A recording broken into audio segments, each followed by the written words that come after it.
Praise the Lord, brethren. I want to welcome you wherever you are. We want to reach to you in your sitting room. We want to reach to you in your car, in any nation where you are.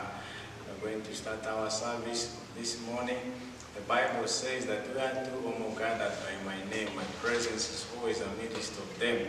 And the Bible encourages us to not stop the fellowship of the brethren as a team. So this morning we are going to spend time with God and honor God in His presence. I don't know in your life the thing which is giving you a hard time and the thing that is stressing you, but the scripture tells us that where the Spirit of God is, there is always a liberty. Amen. So this morning I want you to proclaim liberty on your workplace. I want you to proclaim liberty in your home. I want you to proclaim liberty in your school. I want you to proclaim liberty in any field of your life this morning.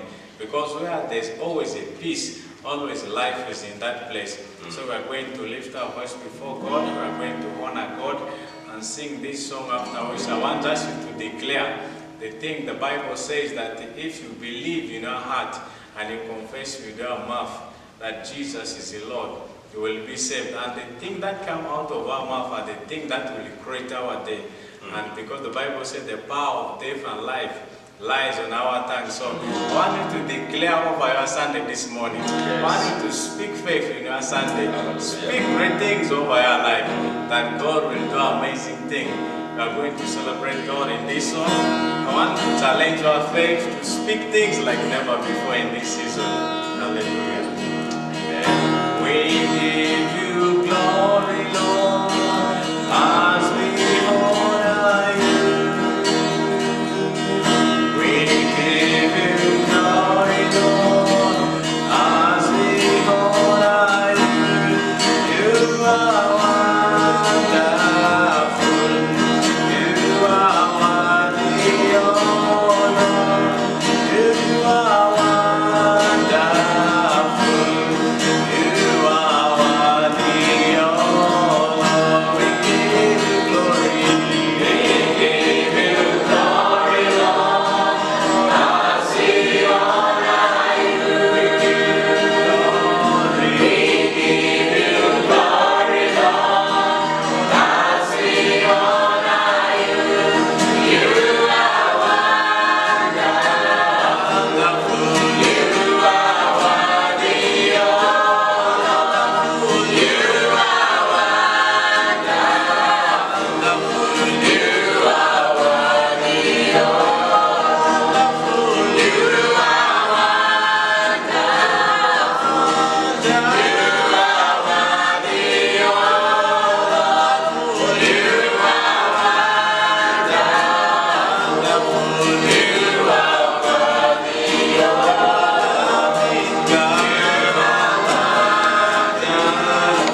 Speak to God for the new week that He has opened to us. Speak to God the new week that no one has said. Hallelujah. Canta la gracia di Barano, Brastas Calema.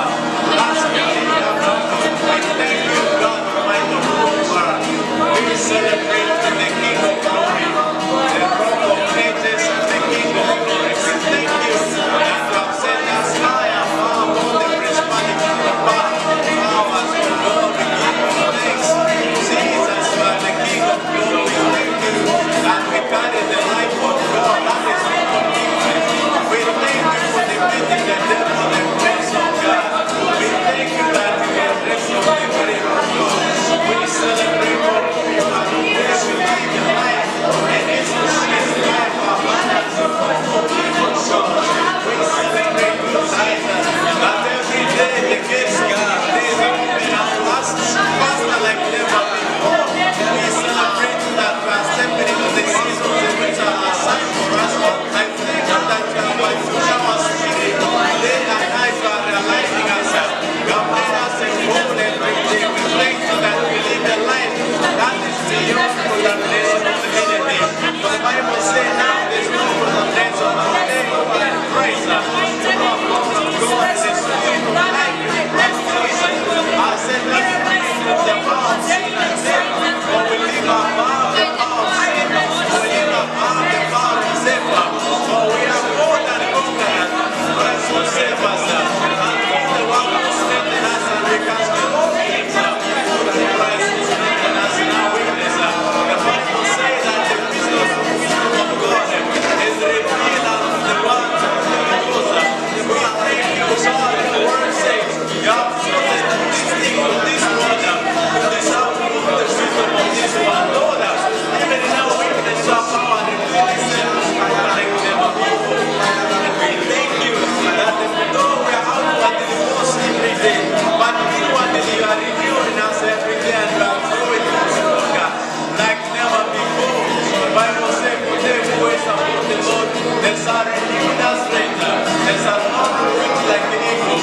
Every day you renew our strength, the more we wait upon you. And things are getting better and better every day. And in day and night you are growing more stronger. You are moving from glory to glory. You are moving from one space to another dimension. I thank you for lifting us every day. Hallelujah. We celebrate you, King of Glory, and wanting to be praised. We serve the God who is honored by the Holy Ghost. You are the Lord and power belongs to you. We thank you, God, who have praised us, Holy Spirit. We celebrate you. We thank you for the success of this week. We thank you for the vision of this week, God. We thank you for the provision of this week, God. We thank you for the privilege of our shine this week, God. We thank you that all our efforts in this week are not different. Our efforts are not backed up by the works of ours. And they are not backed up by the hand of God. The outstretched arm of God. The Bible says that the Lord has oppressed the heavens and earth. With my power, with outstretched arm. And if there is anything too hard for evil, we thank you that there is nothing too hard for you, God. We live and we walk into the sun of greatness. We are actively walking into the course of greatness.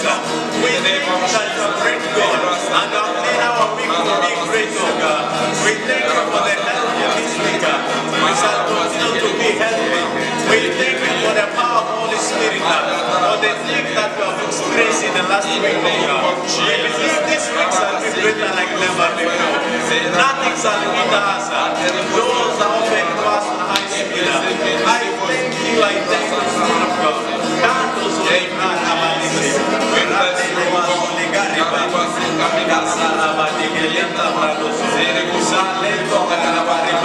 We thank you for your grace, O God. Through your grace, you are able to see our future every day. Through your grace, you have given us a future. Even if I have planned for you, the Bible did not harm you. The Lord is to prosper you, to give you a bright future. We thank you that our future is bright. We thank you that our future is bright like never before. We give you thanks and honor. And therefore is our faith. We are far above the enemy. We are above all the sickness. I thank you, King of Glory.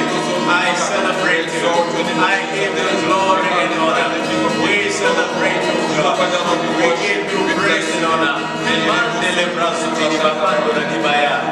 We celebrate you, Jesus. We thank you, Lord. We thank you. Thank you, Jesus. We thank you. Thank you, Jesus. We thank you.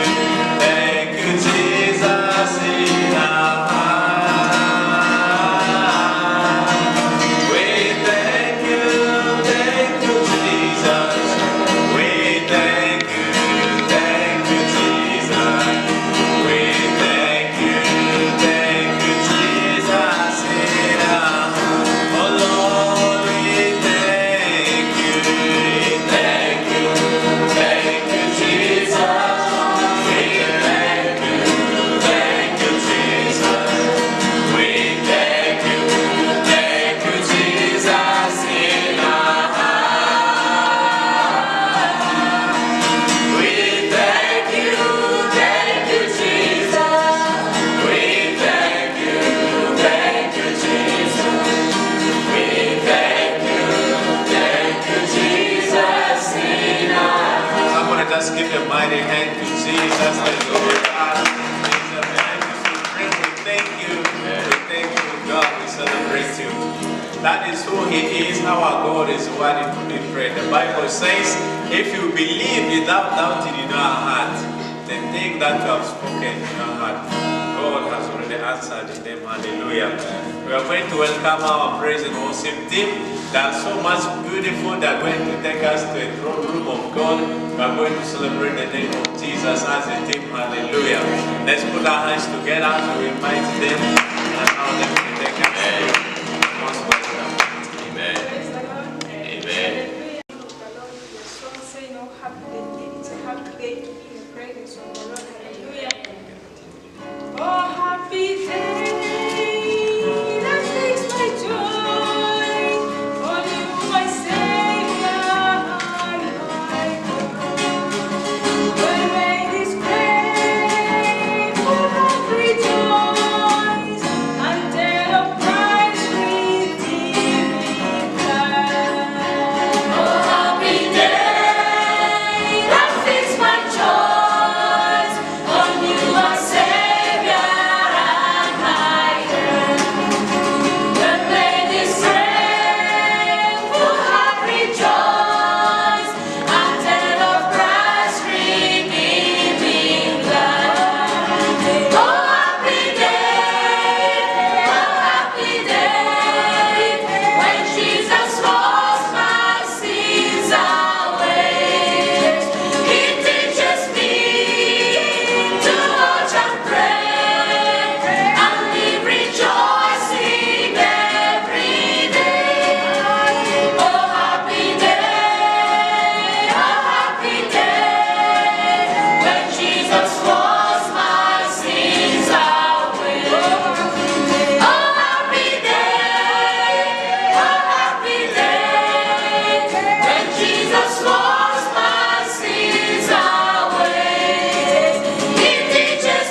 Open your Thank hands you, Lord. before Thank you, Lord. God sent this Son, they call him Jesus. He came to love, he learned for me. He lived and died to buy my pardon. An empty grave is there to prove my Savior.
Yes, Lord.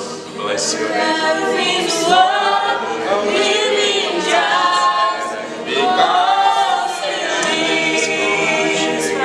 Bless you, Lord Jesus.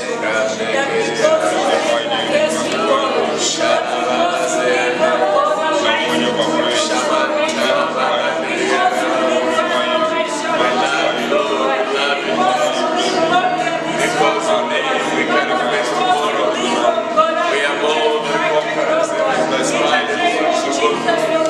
we are more than conquerors. Because our tomorrow is greater Jesus. Our tomorrow is coming. Hallelujah, hallelujah. Bless you. We are not afraid of tomorrow. We are not afraid of today.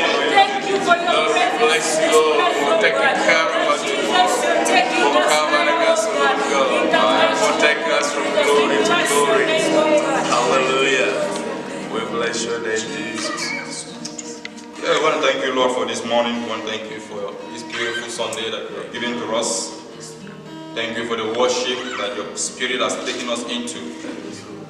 Pray that, Lord, you bless this moment as we receive from your word. We ask that you inspire your teaching. We ask that the Holy Spirit minister and let our hearts be receptive. Let our mind be concentrated on your word. We pray against any form of distraction. We ask that, Lord, you take charge of this moment. In Jesus' name we pray. Amen. Amen. Amen. Hallelujah. Praise the Lord. You are welcome once again. Amen. To this beautiful Sunday service. It has been glorious through the worship and the prayer time.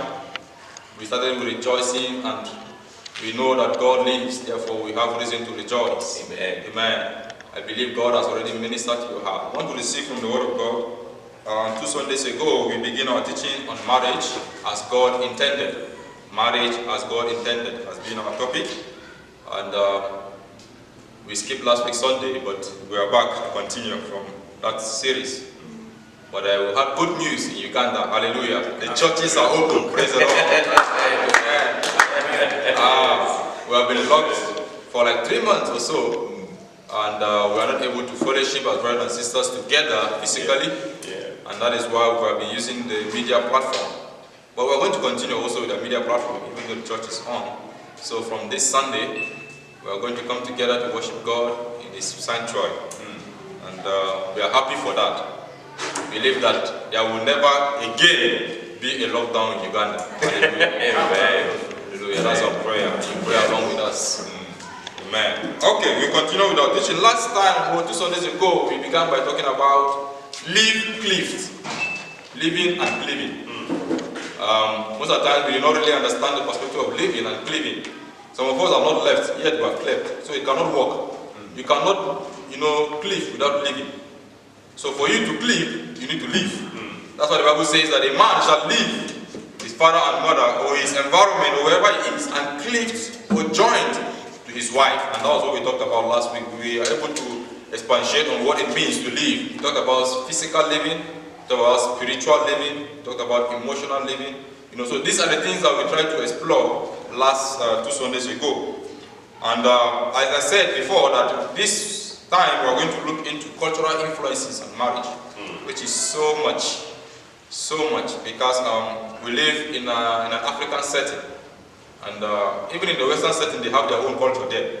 But I am focusing on our African setting, whereby we are so cultured in how we live, and it affects a lot of things about our marriage.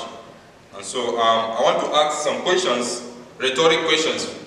I want to ask them, and I want you to answer them yourself to your own satisfaction, or how your own culture view. Because I realize that even in an African setting, the culture still differs. The Lubaras have different culture from the Lugandas. And so also the Kakwa has different culture, from the Bagandas. So it all depends on how your culture view marriage. But I want to ask, what does your culture say about a woman? It's a question that you answer yourself. What does your culture say about women or about a woman? The second question is, who determines the value of a woman in your culture? Who determines the value of a woman? What does God say about a woman? And then lastly, when do we go by our culture and when do we go by God's word? When do we go by our culture, and when do we go by God's word? By this last question, I'm not saying that everything about culture is bad, but I'm saying at what point does your culture end and God's word picks up? Because sometimes we forget that there is a different culture that we need to abide to as Christians, and that is God's culture. And so we are so much into our native culture and we forget about God's culture. And so at what point do you know that this culture of mine, this native culture that I'm born into, has come to an end and God's culture has to pick on from there?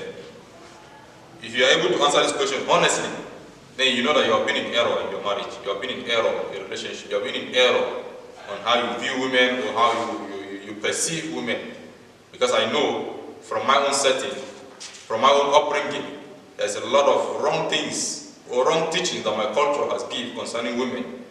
And then men are given higher priority or are given special attention to than women. And it also leads into affecting our society, affecting our marriage. I know that in my culture, sometimes they will say that as a man, you don't do anything at home. You don't fetch water, you don't wash plates, you don't clean the house. You know, those are ladies' jobs. Now, what the culture is trying to say is that those are degrading jobs for men. That means I view women as degrading personalities or as degrading human beings. So they give them the degrading job to do. That is my culture. I don't know about yours. In my culture, it also says that my elder sister can still respect me instead of me respecting my elder sister because I'm a man. Yes. So because I'm a man, I'm in place above somebody that is above me, who is my elder sister because she's a woman. So I can sit and cross my leg and she cooks the food and brings for me. You know, fetch the water in the stream and wash my clothes even because I am the man. But that is wrong in my culture. So how does your culture view women or perceive women? Because if you carry that notion or that mindset into marriage, then you are bound to fail. Or you are bound to suffer a lot in it. As we go into it, so cultural influences in marriage. How does God intend marriage to be? Let's go to the book of Malachi, chapter 2, verse 15 and 16. Malachi chapter 2, the last book of the Old Testament. So in case you're in New Testament, go back. You have passed Malachi. Malachi chapter 2, from verse 15 to 16. Alright, let's hear what the word of God says.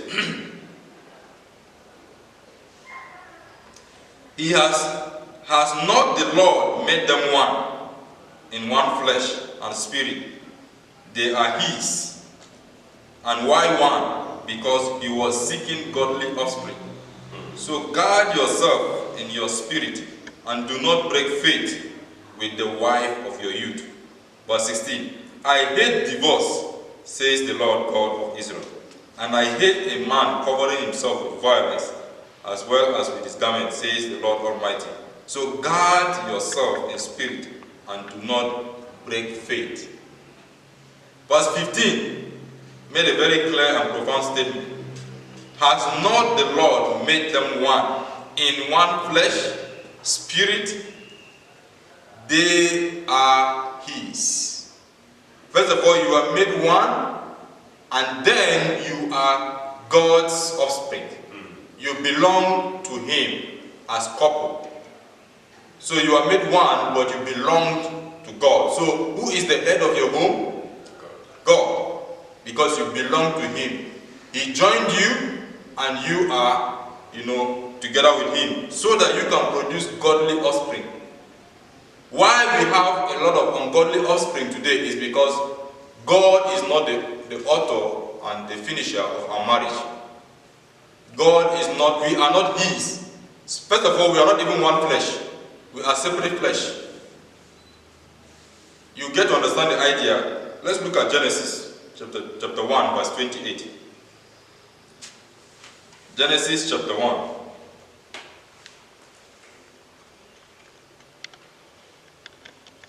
Let's see how this concept works.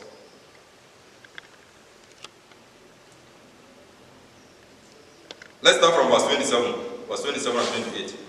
So God created man in his own image. In the image of God, he created him. Mark this statement. He created him, male and female. He created them. So God blessed them and said to them, be fruitful and increase in number. Fill the earth and subdue it. Rule over the fish and the sea and the birds of the air and over every living creature that moves on the earth. So God created Adam, but in Adam there is a male and a female. That is the concept of one flesh. In the beginning, God created Adam, but in Adam there is a male and a female. That was why God put Adam to sleep and removed the female out of the male and make them separate. Some of us think that man was created first and then the woman was created second. They were created together. That's what the Bible says. I'm not the one that said it. Verse 27 said, God created him, male and female, created them. Created them. Yes. So, if your culture tells you that man was created first and the woman was created second, and then therefore the woman is a second-class citizen, the man is a first-class citizen, then you misunderstand the concept of one flesh. That's why Malachi said, they are made to be one flesh. So marriage is already from the beginning. God has initiated it in his creation. And so when we are coming together in marriage, we are coming together as a fulfillment of what was already from the beginning. A union of one flesh. So we are going to see some cultural bias way of viewing marriage or of viewing intimate relationships that God has made. And I ask you a questions, and I hope you answer them honestly. Those first question I asked. We are going to look. Cultural African traditional understanding of marriage. It is culturally arranged.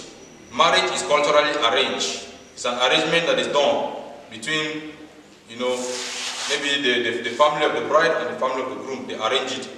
For example, a father sees a young man that is wealthy, then he can just assume that let the daughter marry that kind of a girl. I saw on Facebook the expensive bride in South Sudan. I don't know whether someone have seen that picture before, but it's one elderly man with one young girl. A man that is supposed to be her grandfather is marrying her, because he has the expensive cows. I mean, he brought the much number of cows needed. So therefore, he is able to marry the girl, the most expensive bride. Maybe he brought 500 cows or 1,000 cows, who knows? And then, that is an arranged marriage. Where do you think that marriage will go? First of all, the marriage is built not on the foundation of God. First of all, they are not one flesh. And secondly, they are not going to be God's people. They are not going to be God's marriage, like the book of Malachi said, one flesh and you are his. That kind of arranged marriage cannot be God's marriage, because it's not arranged with God. No, it's arranged with cows and the parents. True. So that marriage is bound to fail, and secondly, produce the kind of marriage that will still continue. Because the children of those kind of family will grow up with that mindset and will want to replicate the same thing. And so the cycle continues. So arranged marriage is an African cultural thing that we do. But what is God's understanding of marriage? It's a covenant. For God, marriage is a covenant that you enter into between two people who are going into begin a new life. That's why he talks about living and joining. The idea of one flesh is a covenant. And if you see it as a covenant, you will want to keep it. That's why Malachi says, do not break faith of that marriage. Because it's a covenant that you enter into, that you swore into. That between me and you, that is going to be the only thing that we know. It's going to be you and I against the world. You and I only. But if it is not a covenant, then a lot of things are bound to happen, which we are going to see. Secondly, the husband is the master over the wife, and the wife is a slave.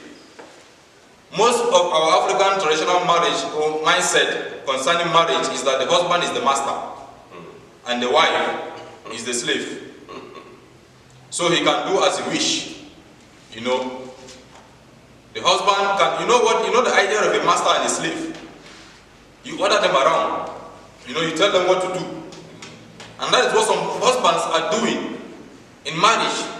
You order your wife and she's your slave. Do this, do that, carry the baby, wash the plate, clean the house, do that, give me food, give me sex, give me this. It's about giving me. That is what, because that is what you do to a slave. The slave serves you as the master. And that is what we see in our African traditional marriage.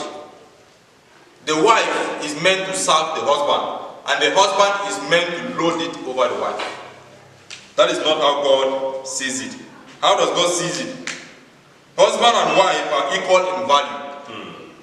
Husband is a loving and self-sacrificing head.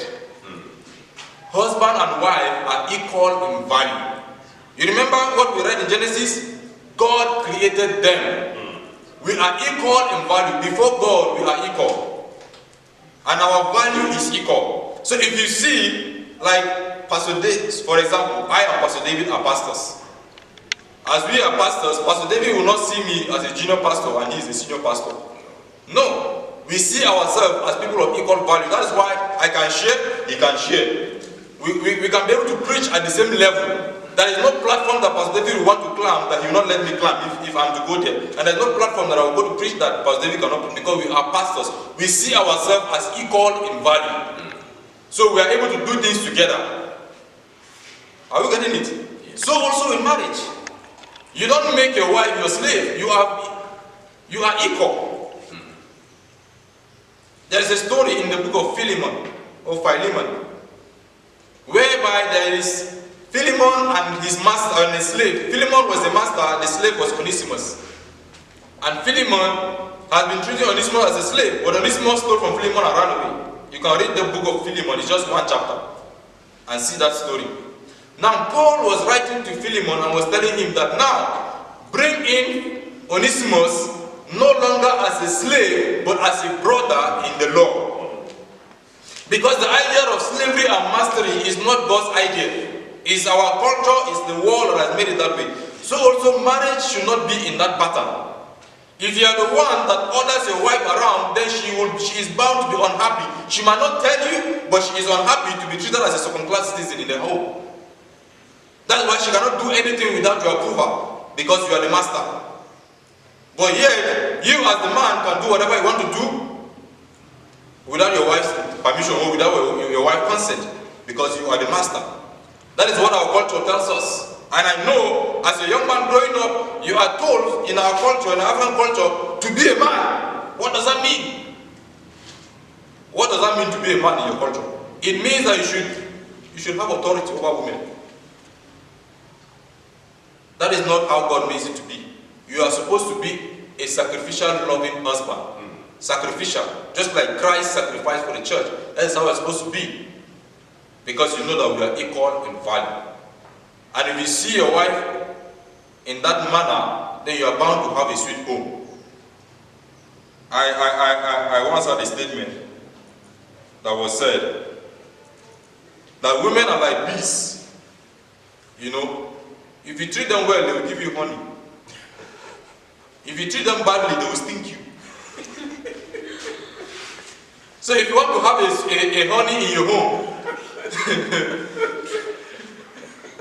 then treat your wife with value. Treat her as equal as you are. If you are not going to slap yourself, then don't slap your wife. Whatever you know you will not do to yourself, don't do to your wife. We'll get to see more of that.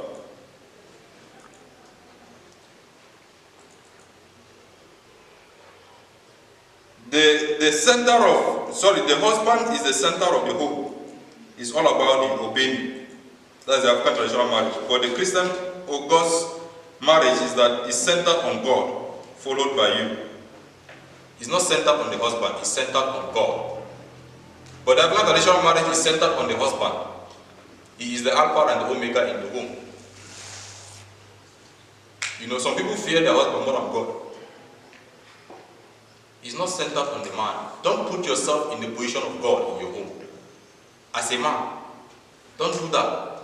Always know that your home is built on God, and He is the one that sustains the home. And that's why every decision that should be made in the home should be connected with God. But in our own context, it's just, and so God is not even involved in it. And so even the wives begin to see the husband as everything instead of God as everything in the home. When you put yourself as a man above God in your home, then you are bound to walk alone. You are bound to walk alone. Like Liverpool fan says, we will not walk alone. But if you don't want to walk alone, then don't put yourself as the center of your home. No. You are important in the home, but you are not the center of the home. The center of the home is God. So if you find yourself in that place whereby you feel like everything that is run in the home must be run by you and God is not involved, you don't pray before you do things, you don't seek God's face before you agree on things, because you are the man, you can just agree. Because you are the man, your word is the final say, then you are making a big mistake. You will not produce godly offspring in that manner. Because the children you are producing are watching everything that is happening. And they see that you are centering yourself as the Alpha and the Omega of the home. Your boy children will grow up with that mindset that Papa used to do like this, therefore this is how it is. But if your children realize that before Papa will do anything, you will call Mama and they will pray together and they will agree, then the children will have godly word. Then your children will be a godly offspring and they will produce godly offspring as well. So don't center your home on yourself as a man. Center it on God. Hallelujah. Amen.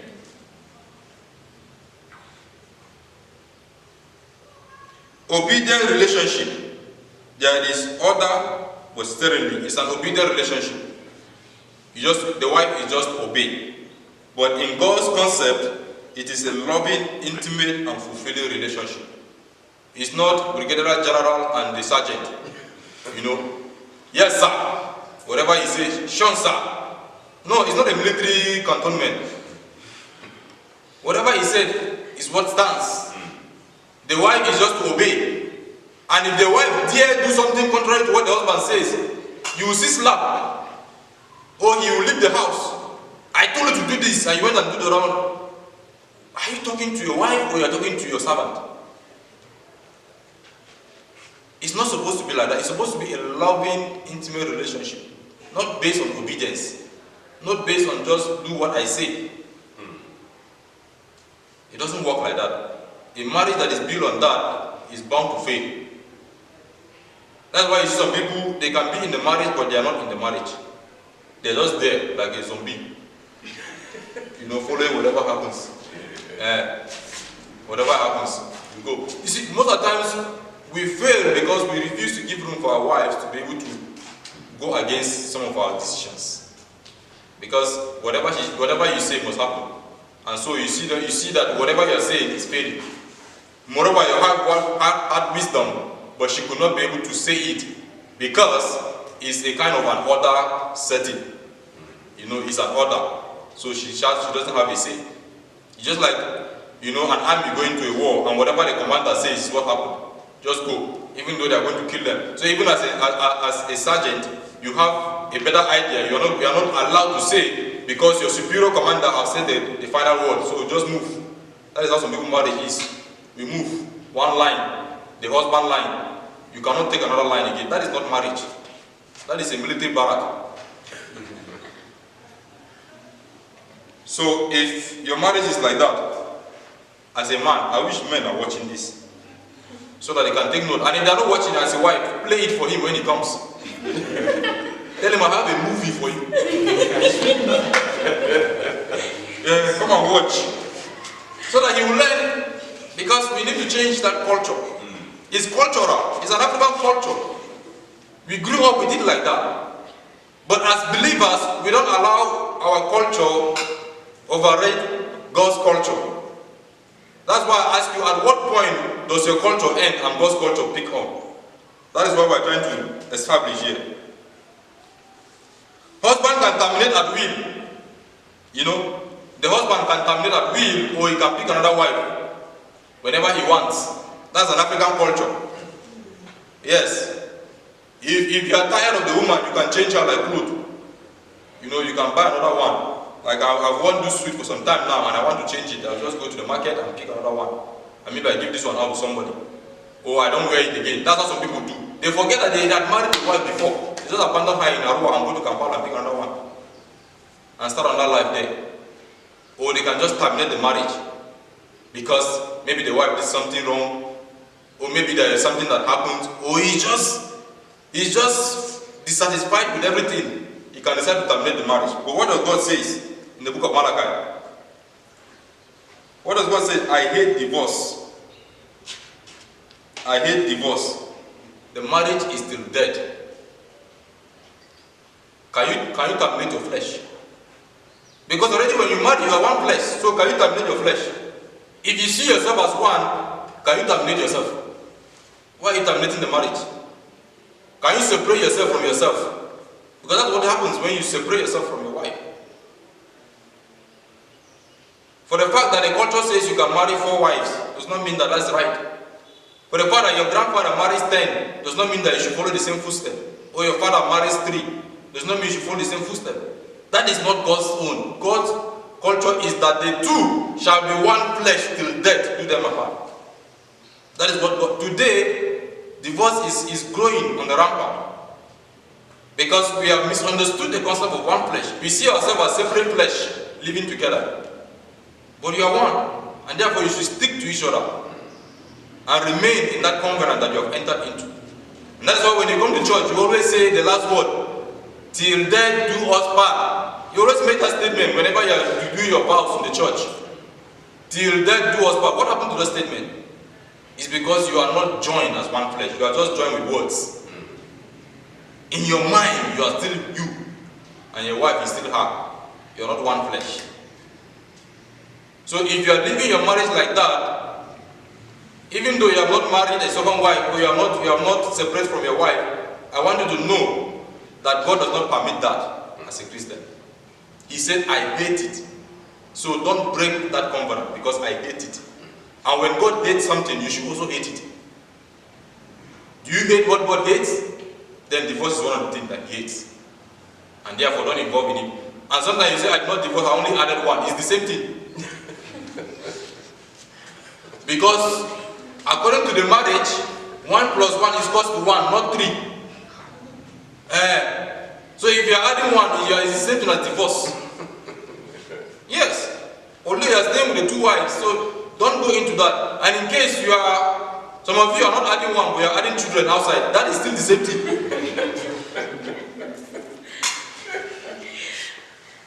You are breaking that covenant. You are still doing the same thing.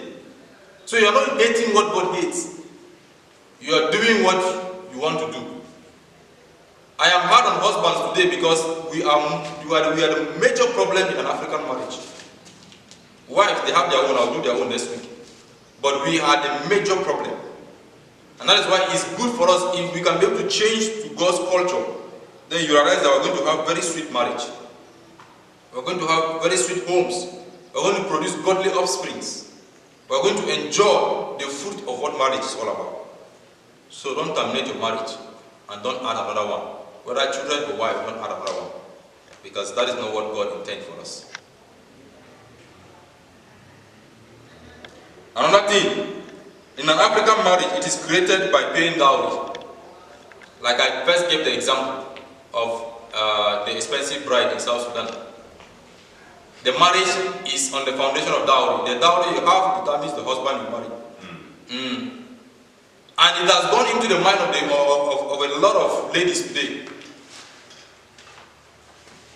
that a dowry must be paid. So you date a man that can be able to pay a dowry. The one that cannot pay a dowry, this one, how many cows can this one bring?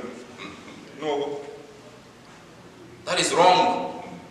Dowry is not the foundation of marriage. As a matter of fact, the concept of dowry in the Bible is a gift. Abraham gave gift to his servant to go and look for a wife for Isaac. He gave them gift, not dowry. The way we are demanding for dowry. That is wrong. I am against dowry 100%. I am an African and I am saying to you today, me, I will not collect dowry from my children. Thank God I have a daughter. When she grows and she's about to get married, I will not ask for 1 shilling. And if my uncles and my aunties think that they are going to ask, I will ask them, did you join me in giving birth to her, or did you join me in Yes. This is my daughter, and I don't want that. It's as simple as that. If you think as a lady, your value is by the number of cows that is given to you, then you are mistaking it. That's true. You are mistaking it. The concept of dowry is wrong because you have abused it. The man is supposed to just decide based on his capacity to say that this is what I want to appreciate you people for giving me your daughter. Do you know that this dowry issue is what makes men feel like they own the woman? Makes her feel like they bought her, she's a property. That is why they can throw her when they want, or they can do with her as they wish, because they paid for her. When you pay for something, you use it as you wish. And that is why I think it's wrong for us to continue with this dowry concept. Because it is destroying a lot of homes. I have 2 of my staffs who works with me and they wanted to get married. This is a real life experience that I was involved in here in Arua, here in Uganda. I will not say the name of the tribe. We went to the family of the lady. I dropped them there, the guy and his father and his brother, to go and visit the lady's family. And when we went to visit, I didn't even want to be part of the meeting because me, I just wanted to be a driver. But they said I should wait since I'm their boss in the office. So I waited to listen to what they would say. Because me, I don't like this dowry thing. So in the meeting, they now said, you are supposed to write a letter.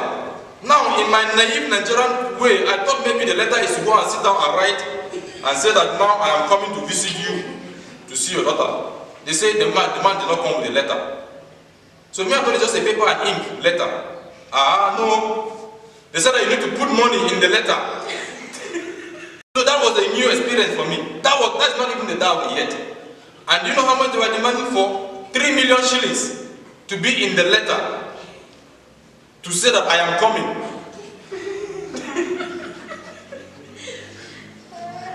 And this young man works with me. I know how much I paid him as a salary. It's not much.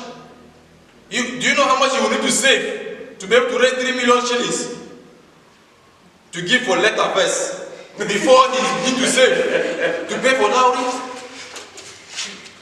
These 2 young people wanted to marry the right way, but the concept of dowry has frustrated their marriage. That young man could not raise the money they needed. They bargained. Let me not say we, because me, I was not part of them.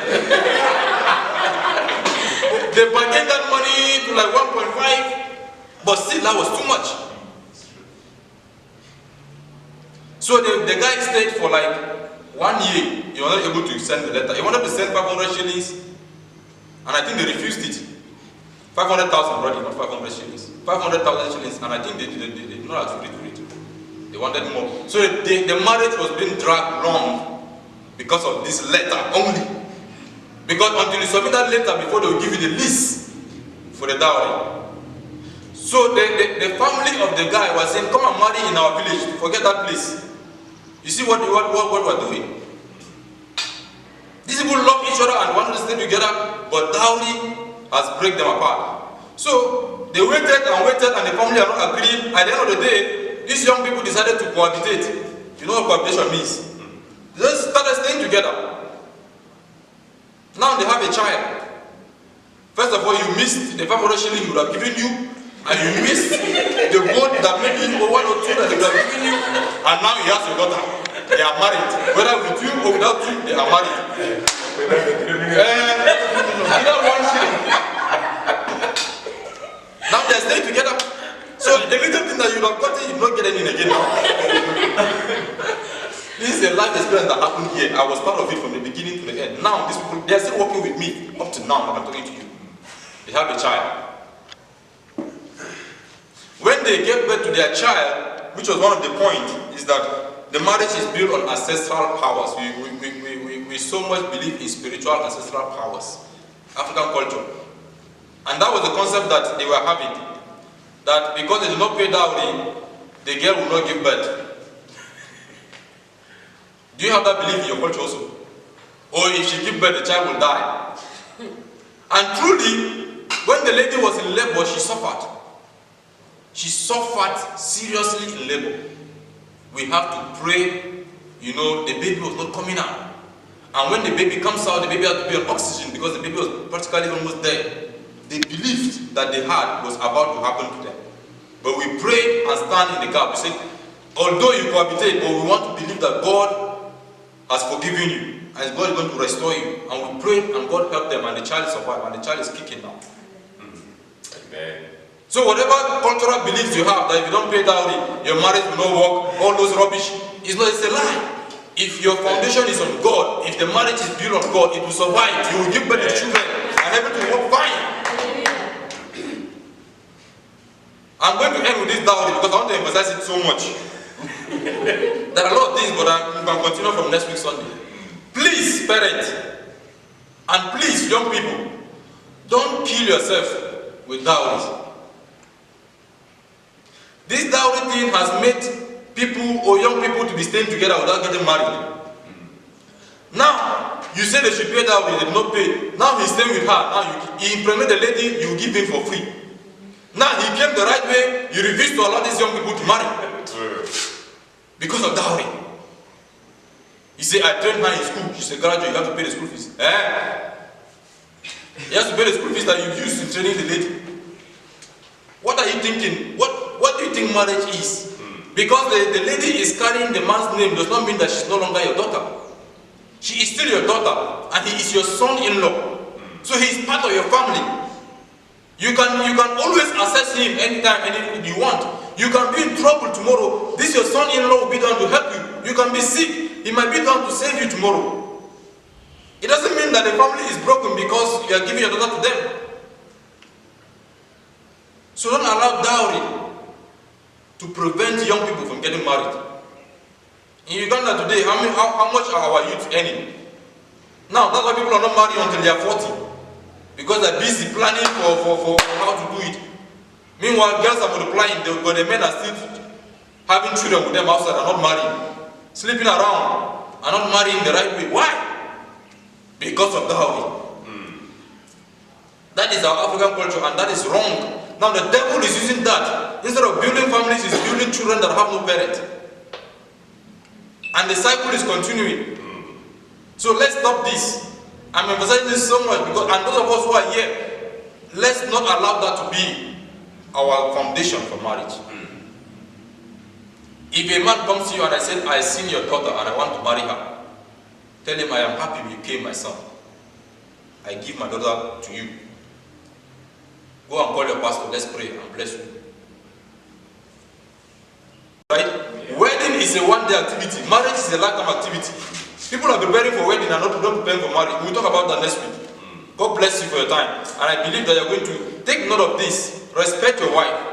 Respect your wife. See her as an equal partner. See her as your flesh. And don't break that covenant that you have entered into. Let's pray. Father, we thank you for this time. We thank you for the challenge you are giving to us. And I pray that these ears that are listening, or these eyes that are watching, will make amends and change and do marriage as you have intended and as you have established. Thank you for the service. I pray that as we go, may your blessings be with us. In Jesus' name we pray. Amen. Dear viewer, thank you so much for listening to that word. That word looked very strong, but I think it's relevant for African context. Our cultures have destroyed. I remember I kept reflecting back how I married. It wasn't easy, for a young man to really get married. It was supposed to be simple. Why do we complicate things? Some of you are watching us, maybe you are your parent, your father, maybe you already have daughters. Why do you make things very hard for a young person to get married? As a result, there's a lot of immorality now today. People are just finding shortcuts how to help themselves. For the Bible says, don't burn with the lust. If you have that desire, then marry properly. Marriage is supposed to be as simple as possible, so that people cannot be able to. The thing here is against sinning against God. That's really the bottom line. You must be able to guard against sin. Why don't you make your daughter to be a vessel to stop sin in the world, than a vessel to earn money, you know, than a vessel to get wealth, you know? Because one of the ways we stop sin in the world is marriage. The Bible says if you burn with the lust, it's better to marry than to burn with the lust. So it's a blessing to marry. It stops sin. People still stay in the body of Christ, and yet they are married. So, Pastor Daniel, thank you so much. Let's clap Pastor Daniel for this. Oh, wow. This is a deep word, and I pray God will bless you. That we will kill this cultural thing that have tied young people and make them to be slaves, and make them to sin, make them cohabit, make them to have children, you know. So many legal children around. Children who don't have a parent, who don't know what a father is, who don't know what a mother is. No wonder our community is full of a lot of evil. May God help you. Thank you for watching. We love you. And the church is open now. And this Sunday today, we are about to enter another celebration. But we thank God for this time you have spent with us. I pray God will bless you. And everything will be good. May the Lord bless you. And the Lord keep you. The Lord make His face shine upon you. And the Lord be gracious to you. May you not be trapped in the culture. May your life not be made miserable by the thing that happened in the world today.